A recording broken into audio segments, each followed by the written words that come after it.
Welcome to the YoggNation, the Spirit of Gratitude podcast on the One Integration platform. Hello, friends. My name is Yogi Patel, and this podcast explores the themes of bullying, self-awareness, and the power of our inner spirit, including the silent battles we all face. Join me every week as I invite high-profile guests as we explore how adversity shapes us, how gratitude lifts us, and how we can all uncover the inner strength that we all have within ourselves. Join the conversation. I appreciate you listening in.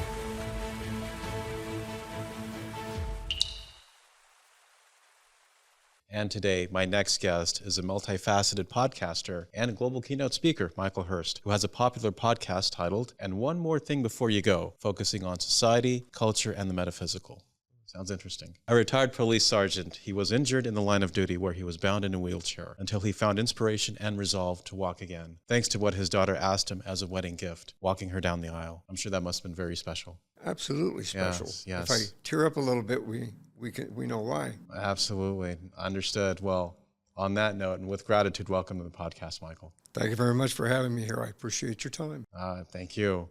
Well, I was just curious to find out, what exactly happened in the line of duty? I was a sergeant, and I had a call one night to back up two of my officers, and there was a vehicle that had parked on somebody's private property and refused to move. And this is where? This is in Manitou Springs, Colorado. Gotcha. Okay. So it's butts up right next to Colorado Springs. So the individual did not want to move, and he was hyper, and they felt he was on drugs or alcohol. So they called for a supervisor, and when I showed up, I walked in front of my car, which was a mistake, and he put it in gear and floored it, and he hit me and pinned me between his car and my patrol car, and it pushed me out of the way and then took off down the road. So it created a multitude of injuries, which then eventually turned into a severe rheumatoid arthritis and I'll be darned. ended my career. Did you ever forgive the person that did this to you? Not completely, Sure. to be honest with you. It's one of these things where, I was full of depression, full of resentment on so many aspects. This individual caused me to lose a career that I had worked for since I was 17 years old. And I'm sure the passion that you had in law enforcement at the time. It is. I say 17 years old. 18 years old, I went into college to be a law enforcement officer, and I enjoyed my job, and I wanted to go up the line. So he put a halt to that. I was a sergeant getting ready to take lieutenant's test and move up. He changed my life drastically, my wife's life, my kids' life, my colleagues' life. So there's a certain amount of resentment that I still hold in regard to that, because it was difficult. It was a difficult journey. I went through 8 operations to get back where I'm at now. We'll talk about that here, obviously in a few minutes. But, it's been a journey, a painful journey, kind of a situation. So it was hard to forgive completely. But at the same time, I forgave him a little bit because it allowed me to redirect my purpose in life. We all want to redefine ourselves sometimes. Absolutely. Figure out where we fall in this lifetime. So it allowed me to redefine my purpose in life. 2 questions. What got you over the hump of the anger and depression that you experienced? A lot of work. Yeah. Was that more of the self-awareness or the inner spirit? A little bit of self-awareness, a little bit of, inner spirit. Yeah. A lot of family and friends, and my wife, and both my daughters, and my sister, my brother-in-law, my colleagues, a family support, a network of support that allowed me the confidence to say, we're here to push you from behind. We're here to pull you up if you need it. Right. We're here to walk side by side and hold your hand. So when you have that kind of environment with you, that they don't allow you to go down a very dark path. They don't allow you to be able to take the negativity of it all and make that the forefront of it. They give you a positive environment, a positive atmosphere, which makes it easy to kind of start working your way out of that. And I guess that's a life lesson we see today in individuals that perhaps are struggling, finding that support unit, whether that comes from friends, family, teachers, law enforcement, as an example. Oh, exactly. I think that we don't communicate enough with our family and our friends. And, and people in this position. Why do you think that? I think it's because today's day and age, with all the chaos that's going around, I think in the electronics and the digital age, it has taken us away from the one-on-one conversations. It's taken us away from the looking at somebody and saying, I want to talk to you about your day-to-day. How was this? How was that? Yeah. Being able to remember to say, I love you before somebody walks out the door, or I'm proud of you, or I appreciate you, instead of doing it through a text, and saying it face-to-face, because it means more. Isn't that the same thing, though? It isn't. A text is impersonal. A conversation. I agree, by the way. Yeah. A conversation is personal. A conversation means you can look at somebody. You can look them in the eye. You can look them in your eye this way. Yeah. You can tell them. You can feel their energy, too. Exactly. Yeah. That what I'm saying to you is I mean to you. You know, my wife and I, every day before she walks out the door, we say, I love you. Every day when she makes it to work, I say, I love you. Have a nice day. Have a great day. Okay? It's a communication. Something I should learn when he's not here. It's a communication that allows us the personal connection, and to keep that personal connection, because I think we as humanity, society and culture, we have developed during this time period where we need people. We need people around us. We need friends. We need family. We need grandmothers and grandfathers, and we need sons and daughters, friends, coworkers. We need that commitment with each other. If we don't have that, then we isolate ourselves, and isolation creates its own problems, its own compounding of depression and anxiety and loneliness. And when those things start creeping up on people, it changes people's lives. So I think the communication is more important than a text. And that goes back to something we talked about in our pre-planning call, Michael, that concept of memories, right? That's a subject that really it wasn't explored on the podcast to date, but certainly you opened that up. And tell me about that in terms of, and I guess this applies to all of us, the parents and young teenagers that are perhaps addicted to technology, not to our phones, but just in technology in general, with so much coming at us. I mean, for me, the greatest thing the most basic of things that I always like to appreciate is just conversations at the dinner table with the phone on silent or the phone in the other room. Exactly. I think that, one of my fondest memories, okay, I'd like to share. Yeah. One of my fondest memories is I grew up in a very, like a Little Italy community environment where there were, 12 Italian families that all lived in the same apartment complex. It was an amazing group of people. And one of the most amazing things that I remember, and to this day, is the fact that every one of the families would cook, and they'd bring their portion up from Naples or from Sicily or from Rome or wherever it to be. It all come to the same dinner table. It's some feast. Its own feast. And at the dinner table, you have conversations, and you communicate. I learned culture. I learned history. I learned so much about the Italian culture from different regions of Italy, for example. Yeah. We have family out there. So different regions, how they affect, how they relate, how they've grown up, how they grew up compared to what they see here. And it to me, every time I cook something, I love to cook. Every time I cook an Italian meal, every time I make pasta, every time I hand make pasta, or bread or focaccia or something, it's a chance for a conversation. And it's a chance to relive those memories, which I think are important because it keeps the generations alive. We forget we have grandmothers. We forget we have grandfathers. We forget what they've been through and how we got here. Right. And I think those conversations are important to continue to pay it forward. And not to make it political, but there seems to be an element of family dynamics involved where you get generations coming together and not reliving those memories and stories, but to actually pass it down. Exactly. And I think it's important for our culture, for our well-being. I think that it's important because it allows us to keep that connection with family, to keep that. I'm grateful. I can immensely grateful for what was given to me during those time periods, because I walked away with culture and history and memories and family, the importance of family, food, fun, and how they all interconnect with us. And I'm sure that was part of your healing process.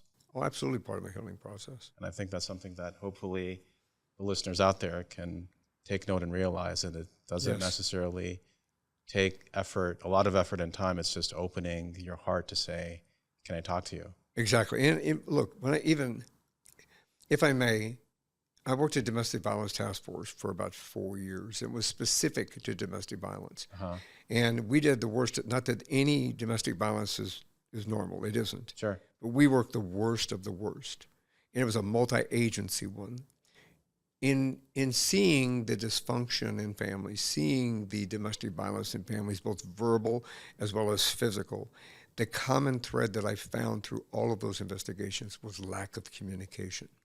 Sure. Lack of family, lack of moving forward in a positive way from what they had experienced. They were stuck in this rut of intergenerational trauma that sometimes they didn't know how to break away from. You just triggered a memory where I heard generational poverty. Now it's generational trauma. Intergenerational trauma. Yeah. And they carry it forward. So the key to overcoming that, the key to getting out of that, the key to moving forward in that in a positive way is communication and talking and having those conversations that are important. Why is it important that we do this? Why is it important that I need to leave or be here, work through it or walk away from it, kind of a situation? I believe the same thing in all aspects of life. Is this something that you learned over time as you healed, or how did this mindset come about? I grew up in a very dysfunctional family myself. I see. Both my parents were alcoholics. My father died at a very young age. I hadn't seen him since I was 15 years old. He died when I was 17 in, I don't know how far away Pittsburgh, Pennsylvania is, but from Colorado to Pittsburgh, Pennsylvania is a long way. Sure. So I got a phone call to tell me. My brother-in-law, Roberto, my brother-in-law at the time, the guy from Rome, he is the one that had, actually told me that my father had passed. So I never got the opportunity to say goodbye to my father. I never got the opportunity for that because the family had been so dysfunctional. He, my mother, which I found out later, both of them had suffered so much trauma during their childhoods and as they grew up that I didn't realize until later in life that those generational traumas were brought forward to myself. So it allowed me to kind of recognize that, where I made sure, I promised to myself that it would not happen in my family. I promised myself that I would not be the same individual. Do you forgive them? I do forgive them because I understand the circumstances now where before I did not. Right. So I had years of anger at my mother. I had years of anger at my father. And based upon that anger and that resentment and that, why didn't this happen? Why didn't that happen? Why weren't you there for me here? Why weren't you there for me now? I look back on it. I had a lot of time when I was rehabilitating, so I did a lot of genealogical research. You channeled it in a way that was positive. Exactly. And the outcome benefited not you, your family, but others around you. Well, that's the reason I became a police officer, actually, because I became a police officer to help individuals like this. I became a police officer so that I can contribute to positively with that. But I didn't learn till later, after I left the police department, all the intergenerational trauma that my parents had suffered. It took me 45 years, 50 years to figure this out. Yeah. So once I was able to understand and figure this out, it gave me the opportunity to grasp it and say, I have a better understanding of my family, and I forgive my mother, I forgive my father, and it allowed me to move forward from there. But it also gave me the strength to understand how I could heal myself. Yeah. Because going through 8 different operations, I've had 2 knees replaced completely, a hip replaced completely, my foot surgery, 2 shoulders completely replaced. I had to learn to walk again 3 times. Bionic Man, Lee Majors, back in the late 70s, early 80s show, for those that remember. Pretty close. So it looks like this a lot, to me, is part of your DNA in the podcast. Was it not? It is a very good foundation of this podcast. I'm curious, how did you come up with the title, and what's it about? One more thing before you go was born from my personal experience as well as my professional experience, because number one is that I lost my father without getting to say goodbye. I lost my mother without getting to say goodbye. I spent almost 17 years in law enforcement where I was the last person that somebody saw before they passed, and they always said, can you please tell my wife? Can you please tell my husband? Can you please tell my kids? Can you please tell my mother? And I'd have to deliver these messages to people saying this is what happened because they walked out the door and they didn't come back. So because that... How are you not affected by that? Or were you? Oh, I am affected by it. It still affects me to today. It is still something that's within me. Wow. It's having to deliver a message like this to somebody is understanding that I had somebody have to deliver the message to me that way, that my father was never coming home, that my mother was never coming home. And the phone call that I had gotten in order to receive that, walking and knocking on people's doors and telling them that it's an immense personal connection with that individual because you have to be strong for them at that time. You have to be there for them. You cannot falter from that. You have to be strong for them because they just realize somebody's not coming home. Sure. So those memories stick with you. Those memories stick with you. I watch something on TV, I will relive it. If I hear something on the radio, sometimes I will relive it. But I appreciate those as well because it gave me the opportunity to create an environment like One More Thing Before You Go, to be able for people to get closure, to be able to get to say what they didn't get to say before, to get to do what they didn't get to do before they lost somebody that walked out the door, to say there always is a possibility. There's one more thing that you can do. Yeah. To get closure after losing somebody and to move forward in a positive way or positive light. And I guess for me, if I can just interrupt you, Michael, is just thinking about my own mom's passing in the hospital. It's like, what did she want to say before she took her last breath? Yes. Yeah. I think we all have been presented with something that, like that, where we did not get to say what we wanted to say, and that plays on you, or we didn't get to hear, or we didn't get to have that personal connection with saying goodbye. Yeah. You know, you have the difference between the long goodbye and the short goodbye. The long goodbye, cancer, dementia. You know, Diane's father, my wife's father, we took care of him in the last 18 months of his life. It was a long goodbye. Right. We had that opportunity to get closure because it allowed us the long goodbye. We were able to take our time with it. We were able to spend time with him, get to say what we wanted to get to say. Our kids get to say what they wanted to say with their grandparents. Yeah. That's the long goodbye. And there's an advantage to a long goodbye and a disadvantage because by the time you get done with a long goodbye, it's easier when they pass, but it's still difficult. I mean, there's this fine line. Of course. It's easy, but it still hurts because you know. The short goodbye, the one where they walk out the door and they don't come back, where you just have no idea, why didn't I say this? Why didn't I say I loved them? Why didn't I say I missed them? Why didn't I say I was proud of them? Why did I have a fight with my wife this morning or my husband this morning when they walked out that door? Right. What are they going? How can they cross over? How can they do this if I can't tell them I'm sorry? Sure. So I think from this perspective, what we have is an opportunity to be able to say one more thing. And that's what One More Thing Before You Go podcast came about. And that's how it was developed and born. It was developed and born to give a voice.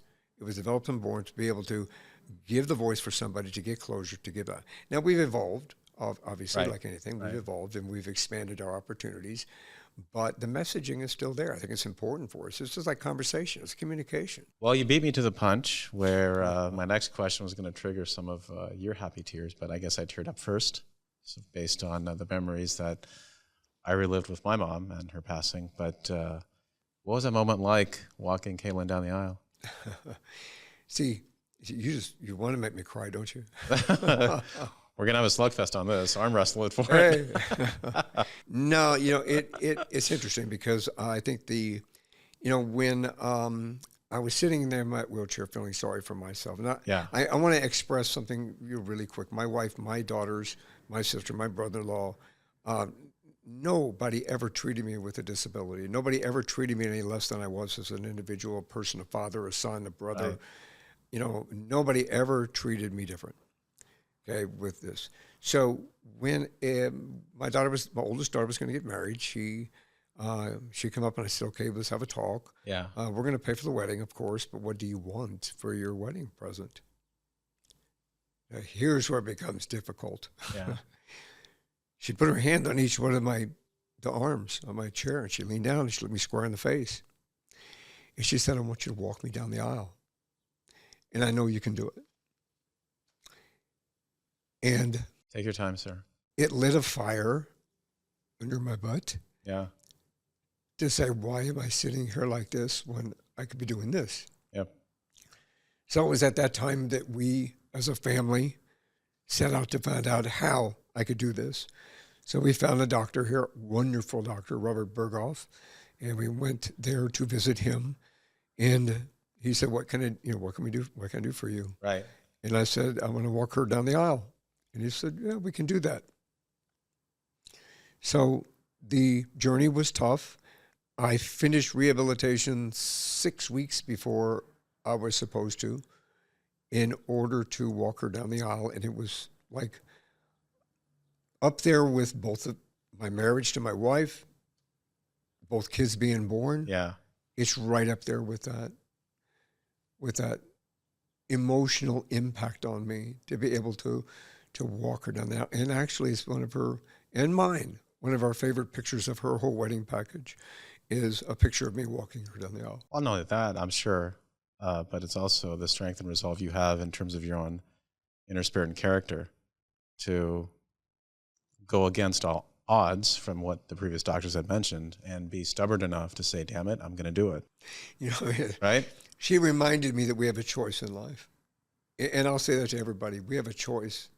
You can choose to move forward, or you can choose to sit back and feel sorry for yourself.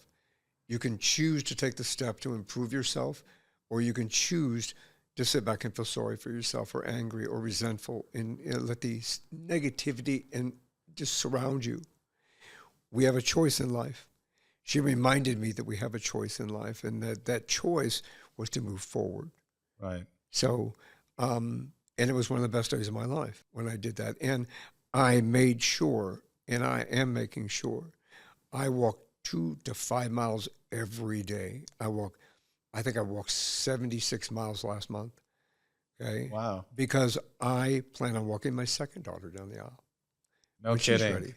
So it is within ourselves. It made me recognize within ourselves Yeah. that we have the power, the strength, and the ability to overcome and to move forward in life in a positive way. We just have to choose to take that step. So I have a question. What about the yeah buts? Yes, I'm listening to you, but ... How would you address that? To say perhaps, and I always like to say for the person that's listening in the quiet corner of the room. You know, I'm guilty of this myself because there are times that, you know, my wife is an absolutely wonderful, brilliant person. She gets me ready every day. She buttons my shirts because I can't. Uh-huh. She washes my hair for me because I can't. You know, there are things that she does for me. You look great, by the way, Mr. Casanova. Well, thank you. Thank you very much. That's my Elvis. There you go. The aspect that I'm grateful for her each and every day. I'm grateful for my children each and every day. I'm grateful for my wife each and every day. But I'm human. Right. Just like we all are. I'm human. Yeah. So there are days that I do go back and I revert a little bit. And I say, yeah, but, or yeah, but, or yeah, but. Mm. Or I get angry that there's something that I can't do. Or there's something, I can't open this jar. Or I can't pick this up and carry it in. Or my wife has to carry the groceries in because I can't pick them up. Mm. Because I still have a disability. I still have a disease. I still have rheumatoid arthritis. In those particular cases, I will give that credit to my wife because she says, yeah, but it doesn't matter to me. It's okay that I have to do this because I love you. So it's your perception, which is not accurate to a certain degree. Yes. And it takes that a reminder sometimes. Yeah. And those reminders, we just have to listen to those reminders because sometimes we have the problem where we close off the outside noise. We close our ears, we hide our eyes, we shut our mouth. Yep.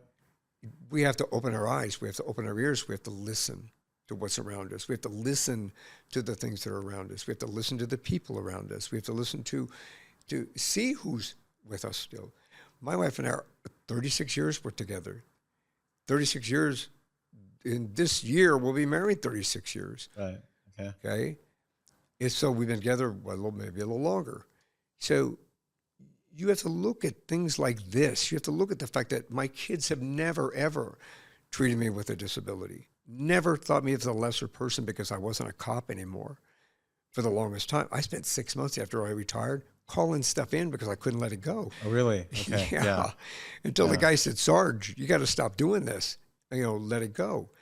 So I get a reminder every once in a while from my wife and my kids and my sister or my brother-in-law or my friends that say, you got to stop. You got to stop.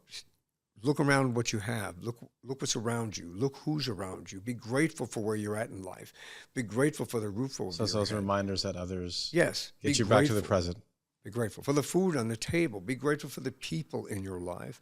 Be grateful for the reminders that you have. Always be grateful. Yeah, it's a very, I'd say that is the one main theme behind all of my guests. Certainly it's a spirit of gratitude, but within the word gratitude, there's many dimensions and facets. And being grateful is certainly up there. Absolutely. I think that we as human beings sometimes forget. And, even in my positions and everything that I've been through with regard to this, my journey with this disease and with these injuries are daily. Yeah. They're daily.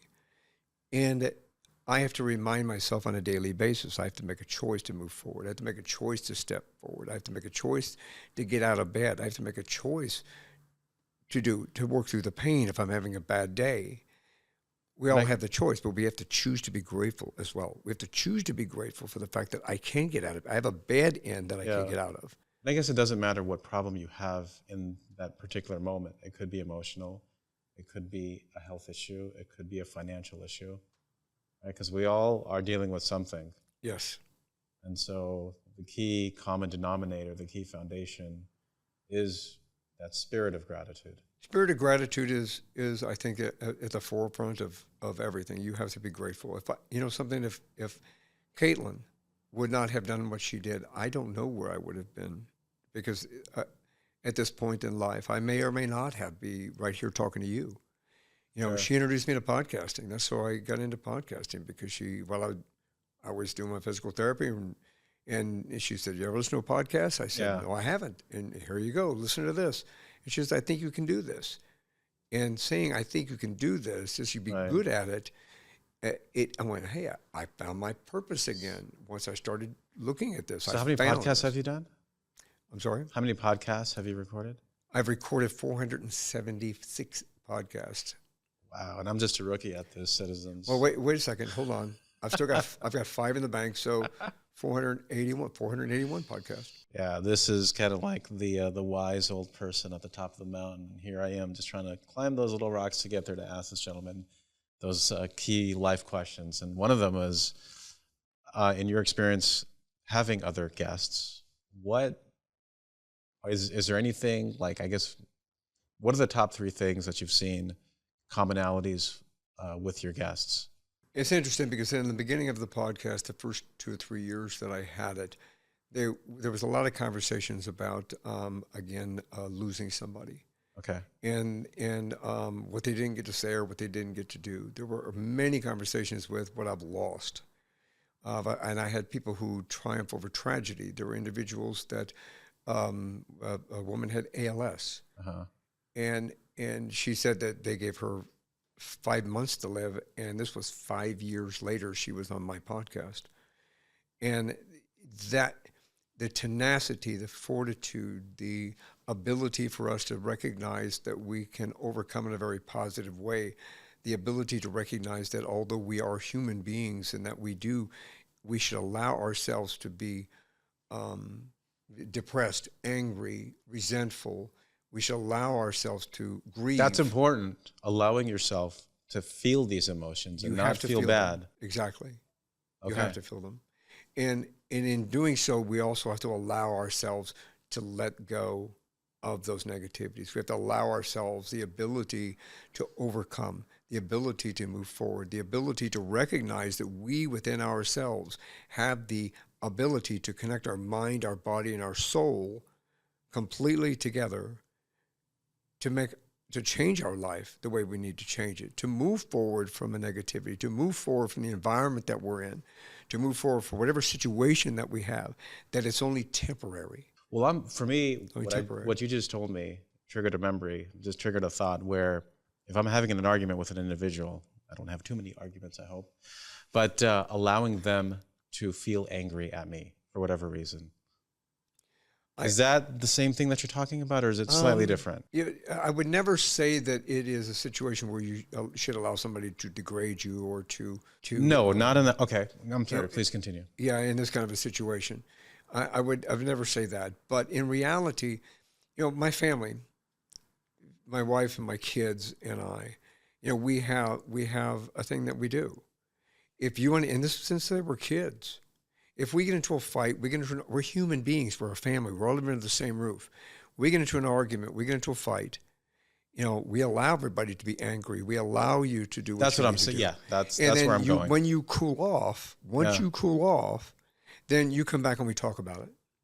Okay. So you allow the anger to be there. Because you're a human being. If you push down the anger, and you push down so far that it just compounds upon itself, you keep pushing it down and pushing it down, push it down, it's going to explode. Right. And when it's it resistance explodes, too. It's more negative than it will be than it would be if you just let it happen. Okay. This is without violence. Violence is unacceptable. Sure. In any circumstance, violence is unacceptable.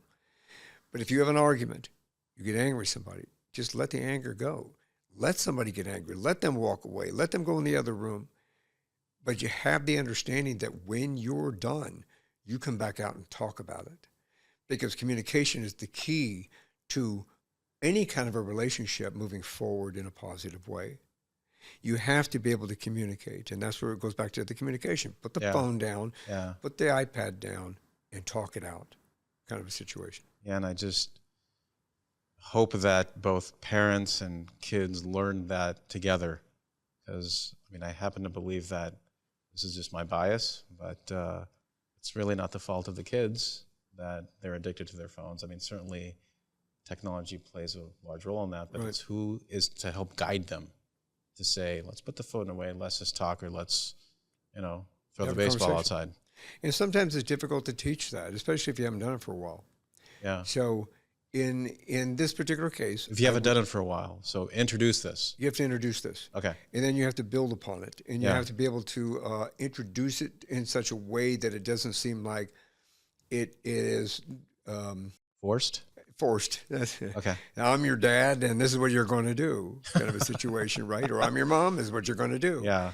Just introduce it as a concept, and the concept is communication. And here's the thing. Allow them to be human. When you allow somebody to be human, then you can go back and have a conversation as to why they were angry, why they got upset, why they got depressed, why they had anxiety about the whole situation. And you can talk through it, and you can make compromises. And in making compromises, it allows you to continue the relationship, continue, whether it be with a friend or family, and mother, child, father, child, grandparents, parents, whatever the case may be. Right.